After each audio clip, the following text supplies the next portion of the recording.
लोक एवढ्या मोठ्या संख्येने आज इथं उपस्थित राहिले, खरोखर काय बोलावं हे मला सुधरत नाही.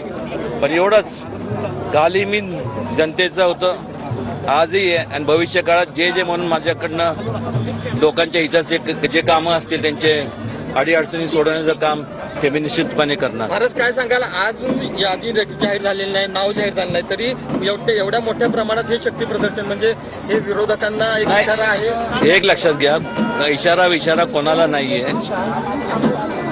यादी ऑलरेडी मला वाटतं आज काहीतरी ते जाहीर होईल, तो एक ह्याचा प्रक्रियेचा भाग आहे. सगळं निश्चित झालेलं आहे आणि इलेक्शन मी लढवणारच आहे. त्यामुळे विषय नाही, कधीतरी यायचं होतं सातारला, आज मुहूर्त निघाला, आज आलो. राजे, खरं तर मोठ्या संख्येनं अनेक समाजातील लोक तुमच्या स्वागतासाठी जमले आहेत. भारावून येतं असं स्वागत करता बघताना त्यांचे आभार जेवढे मानावे तेवढे थोडेच आहेत. प्रचाराची सुरुवात म्हणायचं का? प्रचाराची सुरुवात, कारण दिल्ली दौऱ्यानंतर पहिल्यांदाच सातारा गेले तुम्ही. नाही, याच्या अगोदर सुद्धा माझे दौरे चालूच होते. मधल्या काळात जरा दिल्लीला जावं लागलं आणि नेहमी ज्या बातम्या येत होत्या की ताटकळत ठेवलं, असं काही नाही. आज केवळ सातारा आपलं महाराष्ट्राचंच इलेक्शन नाही आहे, संपूर्ण देशभरात संपूर्ण सगळीकडे इलेक्शन चालू आहेत.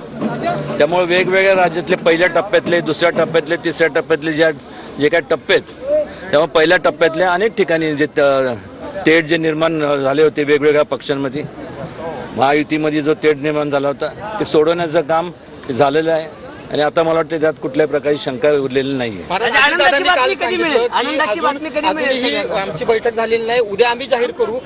पक्षश्रेष्ठी उदयनराजेंचे काय ते सांगतील, मला त्यांचं माहित नाही, अशा पद्धतीने सांगितलं. पक्षश्रेष्ठींनी मला काय सांगायचं सांगितलं आणि पक्षश्रेष्ठी म्हणजे सर्व जे माझे मित्रमंडळी त्यांनी मला जे सहकारी आहेत भारतीय जनता पक्षामध्ये आणि अजितदादा आणि एकनाथ शिंदे साहेबांच्या ह्याच्यातले महायुतीतले 3 जे घटक आहे आणि वेगवेगळे आणि घटक पक्ष आहेत, त्यांच्याकडनं जे बोलणं झालं ते झालेलं आहे. त्यामुळे त्या शंका घ्यायचं काही कारण नाही.